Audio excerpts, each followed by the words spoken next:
Thanks for joining and welcome to our next instalment of bite-sized videos on IP. I'm joined once again by John Pryor from Exalt IP. Hi John, and if you don't follow John on LinkedIn, please do so. He produces excellent content every day. Today we're going to talk about licensing. You would have heard on our videos and elsewhere that intangible assets make up 80% of business value. But that figure only really means something if you can realise that value. And obviously one way is to sell IP, but a more strategic way of realising IP value is by licensing. So we thought it would be a good topic to cover. So John, I think we'll start with the basics. What is an IP license? Well, in terms of basics, an IP license is effectively an agreement between the owner of an IP right and a third party. So if you were the owner, you'd be licensing the rights to use your intellectual property to a third party for defined products, certain products, and in defined geographical areas.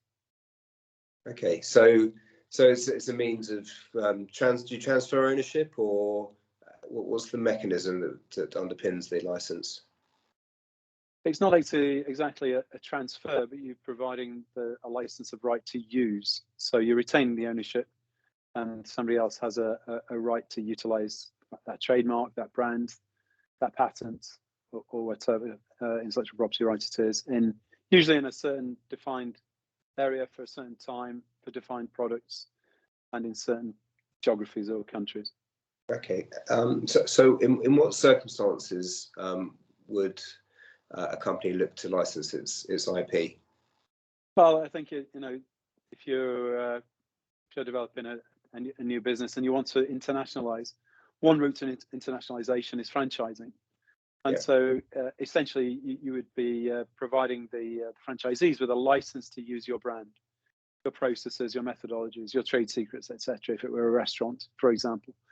And that's effectively an intellectual property license, but it can provide you with additional revenue streams, and help increase product awareness, get to market in different markets more quickly, new countries, as I've said already, and it also can be used in negotiations. If you've got IP, patents, trademarks, trade secrets that you suppliers or clients might find advantageous, then you can use those in negotiations, and also even with competitors as well. So it's a negotiation chip as well in business discussions. Okay, so and you touched on competitors. In my world as an IP litigator, often if there are disputes, a license can be the most kind of clean and efficient way out of disputes, if expensive.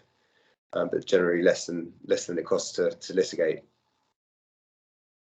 Yeah, absolutely right. And I think if you look at, say, the automotive industry, there's a lot of what you might call cross licensing. So you're going to use my technology for that new air conditioning system, and in return, I'll allow you to use my technology on my new braking system. There's a lot of cross licensing. There's a lot of quid pro quo, if you like, within the automotive industry. So it's a common way of sharing technology, if you like. Yeah. So if you thought that licensing was the way forward, what would be your top five considerations when drafting a license? I mean, I would say that they are complicated documents, so professional advice should be sought. But in terms of the kind of key issues to consider, what would you say they are?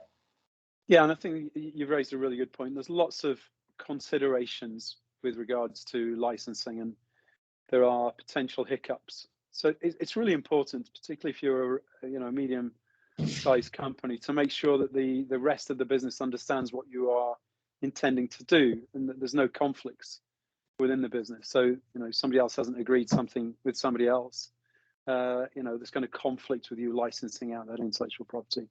Does it fit with your business plan? Will it fit with any future negotiations, any future sale considerations, etc.? Just look at the business across all the different functions of the business to make sure there's no issues. It's complementary to the business and there are no issues within the business, I think is primary. And then equally important is to make sure that you fully own all the IP rights, that you are able to license them, because sometimes, you know, through the vestiges of time and acquisition and various deals and so on, you might not own all the rights. So it's just definitely worth making sure you have the right to license. And then equally important along with that, make sure that the rights are currently valid. For example, that you've paid all the renewal fees up to date. There's nothing worse than trying to do that without full validity. And then finally, if we are extending our franchise, David, into the United States and France, for example, make sure that you've got the coverage for your intellectual property in those countries. Yeah, and a lot of those points touch on what we've discussed a few times now. Is, you know, you need to be auditing your IP to know what you've got and to ensure that you're looking after it appropriately. IP managed, it can't be left to create itself and look after itself. It's an asset that needs managing. Oh, without a doubt. And business moves on, and business changes and evolves and moves in different directions, sometimes unexpectedly, and hence the IP has to review it in the context, the full context of how the business has developed, because to make sure it's fit for purpose, and it's facilitating the rollout of the business plan always.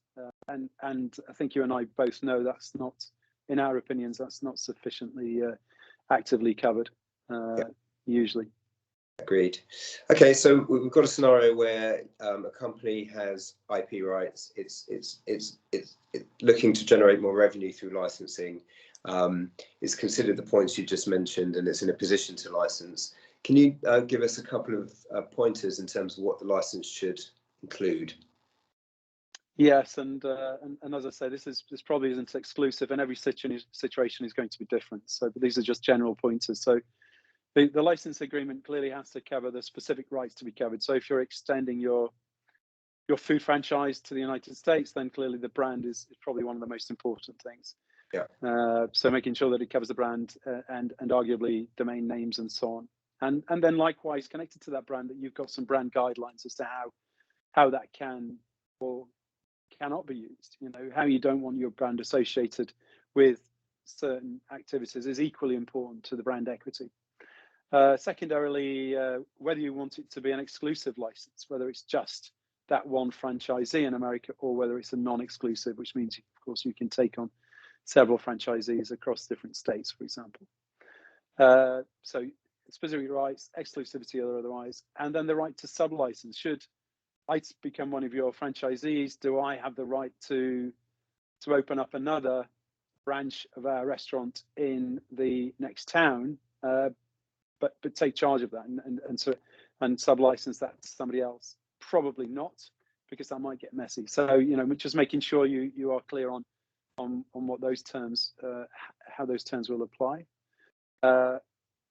Guidelines for how the IP can be used, what can and can't be done with the IP, and as I touched on already, what are the brand guidelines, and then finally royalty payments, how royalties will be calculated, how they will be paid, what the schedule of payments will be, and then provision for you as the owner of the franchise to be able to audit, to make sure that you are getting full due for all your for your brand, for your franchise for the different businesses. So an audit provision, and that's really important. It's sometimes difficult. Say if you're somebody's manufacturing for you in China, you're not quite sure how many units they've only manufactured, and you're not quite sure how many units that they're actually selling. It's really important to be able to audit, to make sure that you are comfortable that you're being paid your just desserts in terms of what you're owed. Yeah. Excellent points. And that takes us up to our time limit for today, to keep the video as bite-sized as possible. So just to recap, I mean, in my experience, IP has value, but you've got to think about it strategically. How are you going to realize that value? And licensing actually can be quite an effective, or the most effective way of generating revenue from your brand or from your patent. So it's always worth thinking about it. It can be a minefield. So seek professional advice, certainly in terms of the drafting of the license. But that's been great. Thank you very much, and we'll see you next time. Thank you very much. Thanks, David, and always good to speak to you. Take care. Bye.